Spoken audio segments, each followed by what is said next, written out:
Nandito na ang programang kung saan ang kalusugan ay number 1. 21st KBP Golden Dove Awardee for Best Radio Public Service Program at 2012 CMMA finalist for Best Radio Educational Program. Radyo mo sa nutrisyon. Mausaping ukol sa pangkathatang kalusugan. Matutugunan ang inyong mga katanungan ukol sa samot-saring issue ng maayos na pangangatawan. Radyo mo sa nutrisyon. Mula ulo hanggang paa, busog sa impormasyon, hitik sa ekspertong kaalaman. Radyo mo sa nutrisyon. Malusog na katawan, malusog na isipan para sa malusog at produktibong mamamayan. Narito na ang inyong mga kasama sa kalusugan. National Nutrition Council Executive Director, Assistant Secretary of Health, Bernie Flores at si Rod Marcelino. Malusog na katawan. Mga kasama, alam nyo ba na ang calcium ang pinaka-counting mineral na nakukonsumo po ng mga Pinoy sa kanilang diet? Ito ay ayon sa 7th National Nutrition Survey ng Food and Nutrition Research Institute, Department of Science and Technology. Ako po si Rod Marcelino at welcome sa radyo mo sa Nutrisyon. Malusog na katawan, nutrisyon ang kailangan. Malusog na isipan, nutrisyon ang kasagutan. Para sa malusog na Good afternoon mga kanutrisyon. Isa na namang very educational topic ang ating tatalakayin ngayong hapon. At base sa aking opening kanina, nakuha nyo ba? Habang pinag-iisipan nyo mga kasama, mga kanutrisyon, isa munang malusog at matibay na pagbati po sa ating butihin at masipag na Executive Director ng National Nutrition Council, si Assistant Secretary of Health, Bernie Flores. Good afternoon po, Ninang Bernie. Good afternoon sa iyo, Rod. At sa ating mga listeners, good afternoon din po sa mga suki at sa yung mga bagong katutune in lang, magandang hapon din po. Uy, may bago ka na naman, Rod, ha? Isa munang malusog at matibay. Ngayon lang ako nakarinig ng pagbati na malusog. Okay lang yung malusog. Pero yung matibay na pagbati. Ay, oo nga talagang pinag-iisipan ko every Saturday, ma'am. Yung mga intro mo, yung mga intro. skills. Ma'am, binigyan ko lang po yun ng clue kanina ang ating mga listeners sa kung anong ating paksa ngayong hapon. Dahil ang matibay at malusog. Dahil ang pag-uusapan natin ay ang mineral na calcium na kailangan para maging matibay ang ating buto at ngipin. Hindi ka talaga na uubusan ng opening gimmick. Matibay. Siyempre naman, ma'am, para laging interested ang ating mga kanutrisyon, yan ang kailangan Matanong ko, ma'am, ano bang meron itong calcium? Kasi bata pa ako ay talagang narinig ko ng kailangan natin ang calcium para maging malusog at matibay ang bones and teeth. Oo, tama naman yun. Pero, diretso na nating tanungin ang ating guest resource person. Alam mo, very fortunate tayo dahil ang ating kasama ngayong hapon sa studio ay isang orthopedic surgeon. Specialista siya sa ano bang tawag doon sa specialization? Sa mga buto. Mga sakit ng buto at saka mga lalo na sa mga aksidente. Yun, parang nga silang mga magician sa totoo lang. At ang atin pong guest ngayong hapon din ay isang fellow ng Philippine Orthopedic Association. At ako po ay walang nire-refer na iba kundi si Dr. Mark U. Passion. Batang-bata po na doktor ng orthopedic surgeon. So, good afternoon po, Dr. Mark, at welcome po sa Radyo Mo sa Nutrisyon. Magandang tanghali po sa inyong lahat, Sir Rod, Ma'am Bernie. Ako po ay nagpapasalamat at inyong inanyayahan para maibahagi ang aming impormasyon tungkol sa calcium deficiency. Okay, oo. So, tuloy na tayo, Rod. Siguro yung pinaka-basic na tanong, Doc. Opo. Ano po ba ang calcium? Yan din ang tanong ko po kanina sa intro. Bakit nga ba mahalaga yung calcium? Ano nga ba po yung meron itong calcium at bakit ito mahalaga? Especially sa ating buto at ngipin po, Doc. Okay. Ang calcium po ay isang uri ng mineral na importante sa ating kalusugan. 99% nito ay nakadeposito sa ating buto. Mahalaga po ito para sa growth and development ng ating bones, pagpapatibay ng buto. Mahalaga rin ito para sa normal na paggalaw ng ating muscles, normal na pagtibok ng puso, sa nerve function, at sa kasaklating function ng ating dugo kung tayo ay nasusugatan. Sa blood clotting kailangan. So ang dami pala niyang maliban sa buto Sa buto and at ngipin skeletal lang, ma'am. Opo. muscle. Ngayon, Doc, paano naman natin malalaman kung deficient ang isang tao dun sa mineral na napaka-importanteng ito? Una sa lahat, ang calcium deficiency ay isang condition na kung saan tayo ay kinukulang ng calcium. No? Ang mga simptomas ay depende sa isang individual kung gaano nakalala at katagal na ang kanyang nararamdaman. Usually, walang nararamdaman o asymptomatic dahil ang ating katawan ay may feedback mechanism kung saan kung tayo ay kinukulang ng calcium, ang ating parathyroid hormone ay gumagana para kunin yung mga nakadeposit na calcium sa ating buto at ibigay niya sa mga organs na nangangailangan. Yun nga lang, kung ito ay nangyayari sa mahabang panahon, maaring rumupok o humina ang ating buto na yun ang nagkokos ng masakit ang buto, lalo na sa ating gulugod at saka madaling mabalian ang ating buto. So humihina rin siya. So bali para nakadeposit yung calcium. Hindi ba nagpo-produce ang katawan natin, Doc Mark, ng calcium? Hindi ba yan na synthesize ng katawan? Ang mga calcium nga po ay naka-deposit na sa ating bones dun sa mga base na sa mga Na-produce siya ng kinakain natin. base sa kinakain. Pero hindi siya na-produce. Produce po ng gagawin ng parathyroid hormone ay kukunin niya doon sa buto natin kung ating kailangan.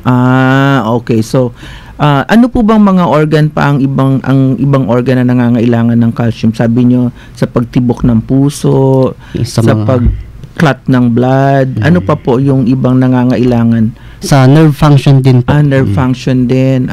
Okay. Saka sa normal na contraction ng ating muscles. Oo. So, pagka nagkulang dun sa mga functions na yon, itong si parathyroid hormone naman ang parang police. Yes, ma'am. Kasi mag-order. Yes, ma'am. Mga vital yung mga function kasi ng mga organs na yon. So, talagang kailangan niyang matugunan yung pangangailangan kaya immobilize niya yung mga calcium na nakadeposit sa ating buto. Ang calcium na de-deposit sa anong edad po? Kailan nagde-deposit ang ating katawan ng calcium? Yung first 3 decades of life, mataas ang mga na-deposit natin. Pero after that, mag-umpisa na humina ang pagde-deposito natin ng mga calcium sa ating katawan. Lalong-lalo na sa mga 30 years old. Ganon. Yes. Lalong-lalo sa mga nag-menopause na. Okay. So kailangan so ano bang mga sources ng calcium sa ating katawan, ng ating katawan? Mga pagkain po na saan makukuha ang calcium? Maraming pagkain ng mayaman sa calcium. Halimbawa ng mga ito ay mga gatas, mga produktong gawa sa gatas gaya ng cheese o kaya yung mga milkshake. Sa mga isda na maliliit ang buto gaya ng sardinas, dilis, salmon o kaya sa mga tofu o tokwa at sa mga berdeng gulay gaya ng malunggay, saluyot, okra, broccoli. Spinach, ganon, broccoli, okay. So, yun po ang mga pagkain sources. Meron pang ibang sources ng calcium maliban sa pagkain? Yung calcium supplements, ma'am. Supplements kinukuha na lang, yung araw po, bakit sabi noon ng mga matatanda, para tumibay daw ang ating mga buto, kailangan kumuha ka ng sunlight daw. Magpa-araw ka, especially sa umaga daw, ma'am. Sa calcium o vitamin D lang yun? Yes, ma'am. Ang function po kasi nung sunlight is para ma-activate po yung vitamin D, which is nasa skin natin. Ang vitamin D naman po ang magsisilbing hagdan ng calcium para ma-absorb ng ating katawan papunta sa sistema. Yun po yung function ng vitamin D. It increase absorption of the calcium, lalong-lalo doon sa unang parte ng ating small intestine. Kaya nga sinabi ko, para siyang hagdanan ni calcium para makapasok. Okay. Parang gate. Yes. So, kailangan talaga na naaarawan, lalo na yung mga bata, para magamit nga yung calcium. So, paano po kung halimbawa deficient ang tanong ko, marami po bang Pinoy ang deficient sa calcium?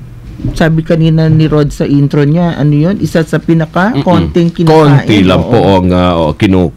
Pinakaunting mineral na nako-consume ng mga Pinoy. Ng mga Pinoy, yung calcium. Oo. So, ano po yun? Nagmamanifest na ba yun sa physical, may mga manifestation na ba yung deficiency na yun? Kung yun nga ang pinakakonting kinakain ng Pinoy, ano pong epekto nun sa katawan? Kung matagal na may calcium deficiency yung isang individual, maaring mag-manifest yung mga simptomas ng calcium deficiency like pagka-cramps ng mga kamay o magkakaroon ng pagkaramdam na parang tinutusok ng karayo yung mga daliri kasi dahil sa nagkakaroon ng neuromuscular irritability na naapektuhan yung function ng muscles saka nerves.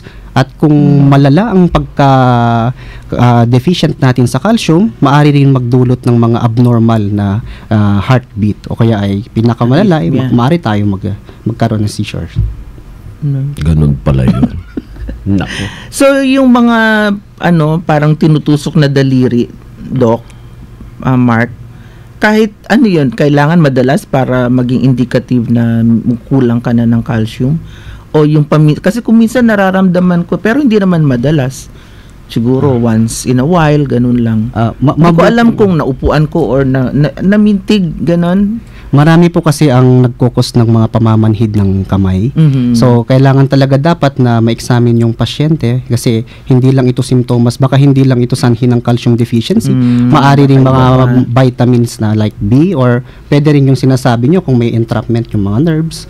So, kailangan yung investigahan kung ano yung mga kung halimbawa po, calcium deficiency na nga yung nangyayari, paano ba po madadagdagan yung calcium na sa ating kinukonsumo mo araw-araw? Bukod doon sa ating kinakain na may mayaman sa calcium, maaari rin tayo magbigay ng mga calcium supplements na may kasamang vitamin D para mas effective na ma-absorb natin yung mga calcium na kinukuha natin.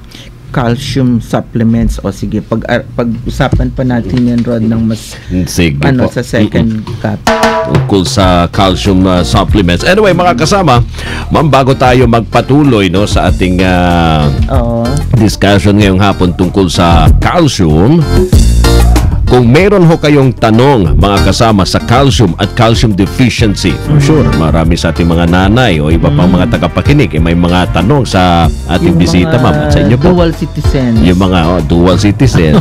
Senior citizens. Nag-avail na po ng 20% discount. Narito po yung mga numero, mga kasama, para sa inyong mga katanungan. Ang ating smart number ay 0921-431-1044.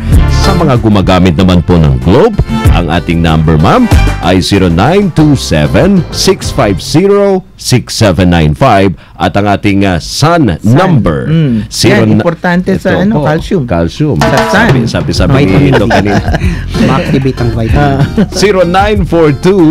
0942-570-0106. Pwede rin silang tumawag sa ating telepono numero, ma'am, 8822374. Samantala, narito na po, mga kaibigan, mga kanutrisyon, ang ating text question of the day. Uy, madali na naman kasi mabait tayo ngayong taon, di ba? Okay, magbigay po ng isang pagkain na mayaman sa calcium. Napakadali lang, ma'am. Inisa-isa na ni Doc yun. Oo, diba? Kanina isa lang ang inihingi, ma'am. Isa lang. Pwede na isa lang. I-text lang po inyong sagot sa ganitong format: full name, space, address, space, sagot po, at isend sa 0919-884-0659. Huwag nyo pong kalimutan, i-text din po kung ano ang inyong barangay o bayan, ma'am, at kasama yung bayan at lungsod, kung saan kayo nakatira. 6 ang ating mananalong text winners today, kaya text na ang inyong mga sagot. Mga kasama, magbabalik tayo. Makaraan lamang ang ilang patalastas. Radyo mo sa nutrisyon. Ano ang kailangan mong gawin para tumibay ang buto at ngipin? Uminom ka ng gatas at kumain ng mga produkto nito. pati maliliit na isda at shellfish, at syempre, gatas ng ina para kay baby. Gutom at malnutrisyon, sama-sama nating wakasan.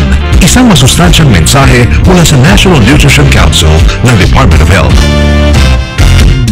Nanay, gusto mo bang malusog at hindi malnourished ang iyong anak? Maaari mo siyang pasusuhin mula pagkasilang at pakainin siya simula 6 na buwan at syempre tuloy-tuloy pa rin ang pagpapasuso mo kahit hanggang 2 taon o higit pa. Gutom at malnutrisyon, sama-sama nating wakasan. Isang masustansyang mensahe mula sa National Nutrition Council ng Department of Health. Radyo mo sa nutrisyon. Nagpapatuloy po ang Radyo Mo sa Nutrisyon at ang ating pinag-uusapan ngayong hapon ay ang kahalagahan ng mineral na calcium sa ating kalusugan, particular na po sa ating mga buto. At marami pa palang proseso sa loob na ating katawan ng nangangailangan ng mineral na calcium. Ang ating pong guest expert ay si Dr. Mark Pasion, isa pong orthopedic surgeon at fellow ng Philippine Orthopedic Association. So balik po tayo sa discussion, Dr. Mark. Pero ma'am, ito lang muna announcement para sa ating mga kanutrisyon ngayong hapon. Baka nais nilang panoorin muli yung mga past episodes ng ating programa dahil ang dami ding mga nagte-text, di ba? O nagpo-post ng kanilang mensahe sa ating fan page sa Facebook. Mga kasama at mga ka-Berks sa kanutrisyon, pwede niyong pakinggan muli at mapanood ang ating episode ngayon at yung mga nakaraan. Punta lang po kayo sa Radyo Mo sa Nutrisyon channel, youtube.com/Radyo Mo sa Nutrisyon. One word lang po. Okay. Yung Radyo Mo sa Nutrisyon. Pwede rin po tayong maging friends. I-like lamang po ang aming page sa Facebook. Facebook.com/Radyo Mo sa Nutrisyon din po ang pangalan. At pwede nyo rin po kaming i-follow sa Twitter. Ayun. Ang naman natin doon ay twitter.com/Radyo Nutrition lang. Wala po yung mo. Pero isang word din po yon, walang space, Radyo Nutrition. Okay, balik na tayo sa ating talakayan, Rod, Dr. Mark. Punta na po tayo sa mga specific deficiencies, Dr. Mark. Ano ba po yung mga karamdaman na maaaring makuha kung ang isang tao ay kulang sa calcium? Yun ang pag kinukulang na tayo sa calcium at nangyayari na ito sa mahabang panahon, magsasuffer dyan ang ating bones kasi naapektuhan yung kanyang mineralization at dahil nauubos ang kanyang calcium, maari siyang magkaroon ng mga pagnipis at pagrupok nito na kung saan pwede na siyang magdulot ng mga nararamdaman ng pasyente gaya ng sumasakit ang mga lahat ng buto, sumasakit sa gulugod at madaling mabalian maski sa simpleng bagsak lang dahil dahil na kasi komplikasyon yon ng matagal na pagkukulang ng mga calcium. Sabi mo kanina, Doc, ang calcium deficiency asymptomatic, walang symptom. So, pwedeng hindi na mamalaya nung tao na unti-unti pa lang nagiging deficient na siya sa calcium. Yun po ba ang nangyayari? So, hanggang sa sumobra na or mataas na yung deficiency, saka lang niya malalaman kasi rurupok, mararamdaman na siya. Pareho ba po yun sa rayuma? Yun ba yung gulugod? Ano ba yung gulugod? Ang gulugod dito sa ating likod, dito sa spine natin. Di ba naman ang rayuma is a natural consequence of aging. Kumbaga, yung mga ating joints ay nalalaspan. Ang gulugod pala is spinal. Kasi yun yung mga isa sa mga pinaka-apektadong buto. Yung connect ng ating So, pag sumobra naman, Doc, ang calcium, ano naman yun? Ano naman ang pwedeng mangyari? Kung sumusobra naman tayo sa ating mga iniinom or kinakain na rich in calcium, ang immediate effect nito, maaring makaramdam ang pasyente ng constipation o kaya ay mahirapang dumumi. Yung mga iba is bloatedness, kung parang punong-puno ang ating stomach. Pero kung sobra-sobra talaga sa matagal na panahon, at ang may mga reported study na nagsasabi na may kaugnayan ng sobrang calcium sa pagdevelop ng kidney stones or yung mga baton sa kidney. Pero ito ay yung sa mga tao na panay ang intake ng calcium supplements at mahilig din kumain ng mga calcium-rich foods. yung mga high in oxalates foods kasi yun yung mga nakakapag-form ng renals renal stone. Ng kidney stones, oo. Okay, so kulang, masama. Sobra masama. Sobra masama. Kailangan ka lang talaga. Katamtaman. Oo, pwede po nating bigyan daan ng ating mga tumawag na nagtatanong, Doc. Si Jane Humalong po ng Susana Heights, Muntinlupa City. Ang tanong niya, paano po ba malalaman, Doc Mark, kung kulang sa calcium ang bata? Parati po kasing nalalampa ang anak ko. 5 years old po siya. Thank you po. Tignan nila kung ano yung mga madalas kainin ng bata, no? Baka naman ayaw niyang kumain ng mga gulay, hindi naaarawan. At yung lampa naman na sinasabi niyo ay mas maganda siguro patingin natin sa doktor. Baka kasi may mga iba pang minerals or kaya electrolytes na problem yung pasyente kaya nangihina. Pwede rin bang mata, Doc? Kaya siya pwede rin kung ang vision ng pasyente, ang vision ho kasi kasama sa ating sa balance natin, no? Kaya kung may problem, maaring makaapekto rin dun sa balance ang problema ng bata. So patingin na daw po, sabi natin kay Miss Jane, patingin na daw po sa doktor ang inyong anak na 5 years old. Ito naman po galing kay Ma'am Carmelita Dayo ng Caloocan. Siya po ay 70 years old. 70? 70, opo. Lumalagutok po ang mga kasukasuan ko. Pero umiinom naman po ako ng vitamin B at thyroxine dahil naoperahan na po ako sa thyroid. Ano po ang pwede ko pang inumin? Yung tungkol sa edad niya, 70 years old, no? Yung lumalagutok ho kasi, it's a sign of arthritis din yun. Ang tinatawag namin doon na mga crepitus, no? Mga arthritis doon. Pero kung siya ay naoperahan ng sa thyroid, at baka isa rin yun sa yung paglagutok ng buto is parang wala namang kinalaman dun sa mga thyroid deficiency, gano'n, no? Baka it's arthritis. So ano pong gagawin niya? Huwag siyang basta mag-inom, ano po? Yes, ma'am. Kasi may mga komplikasyon din ng baka hindi nga naman yun ang sanhi, tas inom siya ng inom ng kung anong gamot, baka makasama pa sa kanya. So, i-consulta rin niya ito sa doktor. Kailangan siyang pumunta sa orthopedic surgeon, Doc? Yes, ma'am. Para kasi yung kanyang nararamdaman, it's, tapos yung kanyang age, maaring ito po ay a form of degenerative arthritis. Okay. Ma'am Carmelita po, narinig niyo po si doktor. Oo. Patingin din ulit sa eksperto. Now, meron po bang age group na mas naapektuhan ng calcium deficiency, Doc Mark? Ang deficiency ba namimili lang ng edad or gender, ganun? Lahat ng maski anong edad ay pwedeng maapektuhan ng calcium deficiency. Okay. So, equal siya, ha? Oo. Kung ang mga pati bata, pwede rin. Yes. Pero sa atin pong, sa profile nating mga Pinoy, alin ang mas marami ng kaso ng calcium deficiency? Sa mga, wala akong exact figures regarding kung sino yung mga apektado talaga. Opo. Pero ang maraming nagkaka-fracture ay madalas yung mga matatanda. Okay. Kasi dahil hindi lang sa calcium deficiency, dahil na rin din sa osteoporosis.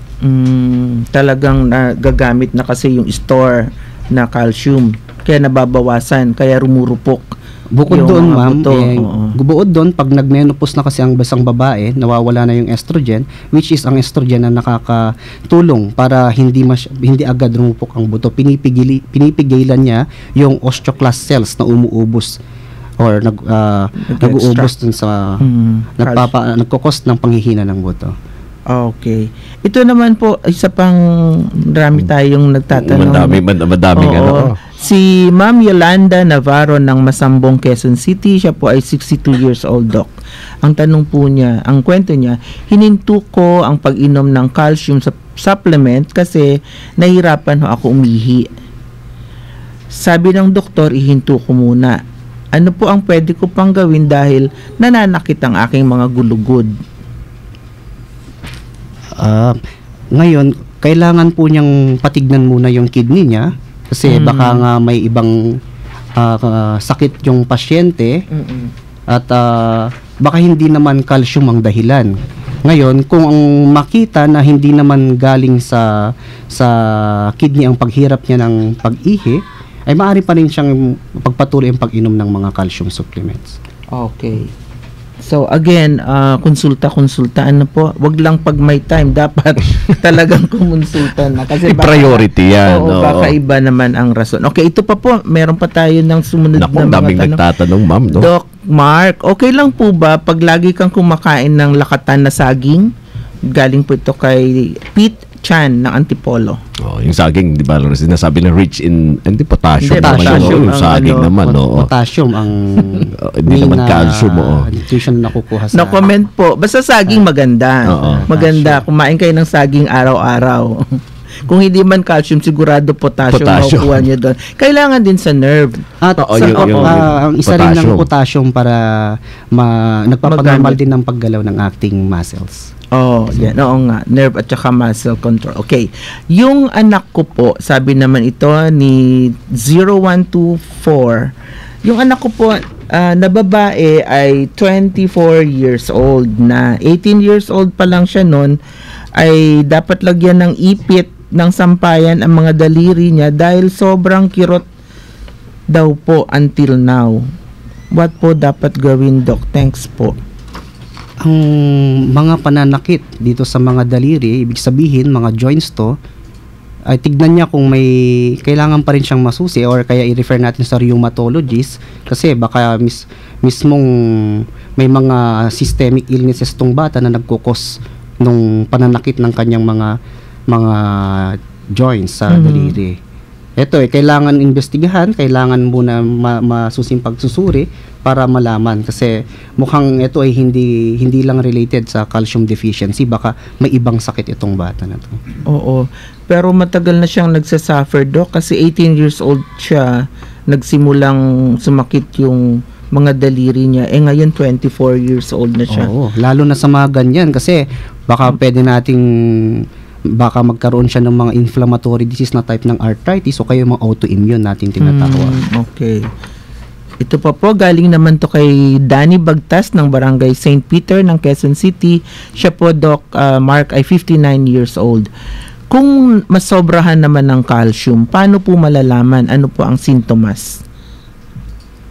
Usually asymptomatic dahil nga ang mga sa kanyang edad mababa na prone na siya na numipis o rumupok ang kanyang 59 years buto old. kasi at the age after the 30 years is mag-start na mag-decline yung ating stores no. Oo. So sabi ang ano naman niya ay pag sumobra daw, siguro nagtutumar kaya ito ng supplement, calcium supplements. Isa lang naman sa mga maaring komplikasyon diyan yung pagkakaroon nga ng mga calcium deposits sa ibang parte ng katawan, lalo na sa mga kidney. Yun yung pero sa kanyang edad, ang calcium talaga kinakailangan naman niya kasi sa kanyang edad kailangan na niya ng mas nangangailangan na siya ng calcium. Okay. So ang point nyo probably at his age mas delikado yung kulang ng calcium kaysa sa sobra. Malaki kasi ang demand na kailangan niya sa base sa kanyang edad. Okay, mas marami siyang kailangan. So kain pa rin ng calcium-rich foods. Calcium-rich po sa kasamahan din ng calcium supplement. Pag sobra naman, posibleng mag-deposit ng calcium dun sa ibang parte ng katawan. So, ang suma total, magpapatingin pa rin siya, Doc, para ma-determine kung ano talaga yung kanyang At ang isa ring pag nagkukos ng hypercalcemia, no, yung sobrang calcium sa dugo, ay patignan natin diyan. Yun nga kung may mga renal disease at ang may problema sa parathyroid hormone, kaya bakit kaya nagiging aktibo yung parathyroid hormone niya? Kaya yung baka yun yung isang dahilan kaya tumataas ang calcium level niya. Okay. So, in short, kailangan din magpatingin. Yes, kasi tignan yung underlying cause kung bakit tumataas ang kanyang calcium pa rin despite dun sa edad niya, which is kailangan niya dapat ang calcium. Normally mas maraming pangangailangan, dapat kumukonti rather than dumadami, no? Hindi. Oo, sa edad niya. Okay. Opo, now, punta tayo sa gamutan. Ito na lang huling tanong natin kay Doc. Paano po ba nagagamot ang deficiency ng calcium? Maaring magbigay ng gamot depende sa symptoms o kanyang nararamdaman, no? Kung nagkakaroon ng pananakit ng likod, pwede na siyang bigyan ng mga pain reliever at sasamahan din ng importante ng calcium supplements with vitamin D at regular exercise at saka pagkain ng mga high in calcium. Okay. Masyadong importante yung papel ng nutrition, laging nababanggit ni Doc. Kailangan talaga ang calcium sa normal na pagtubo o pagbuo at pag-maintain ng ating mga buto, at tumutulong din pala ang calcium sa pag-regulate ng tibok ng puso at galaw ng ating mga muscles. So hindi lang sa pag-deposit sa ating skeletal growth, marami pa pala siyang role sa katawan. At ang kakulangan sa calcium ay maaaring humantong sa osteoporosis o yung panghihina ng ating mga buto. Para ito maiwasan, ugaliin natin ang pagkonsumo ng mga pagkaing mayaman sa calcium gaya ng gatas. Sabi ni Doc, mga produktong gawa sa gatas, mga isda, particular na yung malilit na isda na malambot at nakakain din yung tinik kasama nung isda tulad ng dilis, sardinas, malilit na hipon at iba pang shellfish. At syempre, para sa mga sanggol at musbos na bata, yung breast milk ang source ng calcium.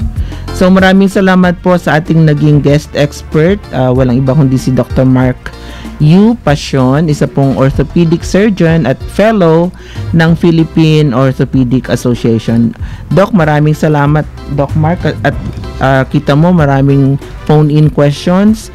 So mukhang interesante ang ating mga tagapakinig, Rod, sa Opo, ma'am. Hindi pa nga natin masyadong na-mine yung usapin ng calcium at mga sakit at mga marami pang mga iba.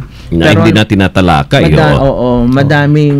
Marami tayong phone-in questions ngayon. So maraming salamat po, Dr. Pasion. Baka meron pa kayong ibang parting message para sa ating mga tagapakinig.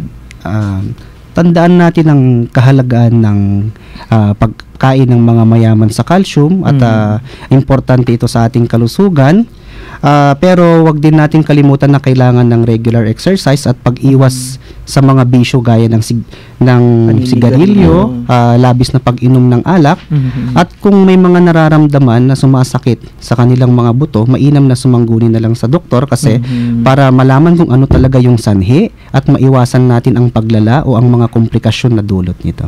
Okay. Doc, kailangan pumunta siya sa orthopedic sa doktor na may specialization sa kagaya nyo.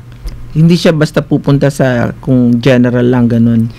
Kung ang kanyang pakiramdam talaga at ang sumasakit ay mga buto. Oo. Sa inyo dapat. Okay. Right. Alright. Ganda, no? Opo. Gaya ng sinasabi nyo nga, ma'am, ang daming nag-text, especially mga dual citizen, no? Oo. Pero meron din concern sa bata na 5 years old, no? Pero sinasabi nga ni Doc, yung kakulangan sa calcium, hindi lang naman para doon sa mga nasa dual citizenship na, di ba nasa dual citizen? All ages. All ages. Kailangan ng calcium. Hindi rin namimili ng gender. Correct. Babae at lalaki, apektado. Baka iniisip nila, karamihan babae lang. Nakukulangan sa calcium, pati lalaki pwede din. At saka ang mga lalaki nagme-menopause din. Opo. Oo. So talagang both gender, both sexes. Alright, ma'am, eto na sila. Yung ating mga winners, nagwagi ng Tig 50 pesos na cellphone load. Unang winner of 50 pesos load from Butuan City. Ang sagot niya from Mindanao. Ang sagot niya, ma'am, at Doc, gatas. Tama? Correct, no? Tama, gatas. Si Marites Matias. Daghan salamat, Marites. Marites, sana hindi kayo na ng agaton, ha? Oo nga. Oo. Kaalis lang. Butuan, isa sa mga naapektuhan na lugar, na lungsod. Ang susunod na winner, galing Butuan, diretso tayo, General Santos. Malapit lang ito. Grabe naman. General Santos City. Ang layo. Ito talagang mahilig yung mga taga General Santos dito. Yung sagot niya, saluyot. Di ba? Di ba? Saluyot. Di ba inalo ito sa dinding? Saluyot. Tama, Dok. At talagang mataas siya sa calcium, dark green. Ayun. Congratulations, Lynette Quintana. Email din. Pero layo Oo, from Jensen. Ang ating congrats. pangatlong winner, ma'am, from Cebu City. Okay. Visayas Sinunod. naman. Oo. Ang sagot niya. Senyor, kakatapos lang. Kakatapos lang. Viva Senyor Santo Niño. Ang sagot niya, ma'am, cheese. Okay. Queso. Correct din, no, Doc? Okay. Congratulations to Abigail Agawin. Ang pang-apat na winner from San Pedro, Laguna, Barangay Langam. Ang kanyang sagot, ma'am, sardinas. Okay. Correct din. Muriel Alejo, congratulations. Female pa rin. Female pa rin. Ang pang-lima ay from Barangay Paliparan, Dasmariñas City, Cavite. Ang sagot niya, ma'am, malunggay. Yes. Okay. Dati sinabi ni Doc, na-pick up nila. Oo. Ito lalaki ngayon. Si Jo Marie Sapin. Uy, Jo Marie, congrats. At ang ating last winner of 50 pesos load from Barangay Santa Teresita, Quezon City. Ang sagot niya ay dilis. Oh. Nabanggit din ito kanina nito. Congratulations to Mickey Tuazon. Mickey. Ano kaya siya? Tuazon. Email. Lalaki ba to o babae? Congratulations po. Sa inyong lahat. At maraming salamat mga kaibigan sa inyong patuloy na pagtangkilig po sa radyo mo sa nutrisyon. Tandaan, dito po sa radyo mo sa nutrisyon, abay mga kasama, bubusugin namin kayo sa impormasyon. At sisiksikin namin kayo ng mga tip tungkol sa tamang nutrisyon. At tutulungan namin kayong iwaksi ang mga maling gawaing kumukontra po sa mabuting kalusugan. Wastong nutrisyon, impormasyon. Solusyon, positibong aksyon. Tandaan lamang po, malusog na katawan, malusog na isipan, para sa malusog na mamamayan. Ako pang inyong lingkod, Assistant Secretary of Health, Bernie Flores, Executive Director din po ng National Nutrition Council. At ako naman po si Rod Marcelino, kami ang inyong mga kabalikat sa kalusugan at wastong nutrisyon. Dito sa Radyo Mo sa Nutrisyon! Malusog na katawan, nutrisyon ang kailangan. Malusog na isipan, nutrisyon ang kasagutan. Para sa malusog na mamamayan, gusto nutrisyon ang katuparan. Sa tindahan, Suwabe sa pitaka. isang umaga. Suwabe ang shake.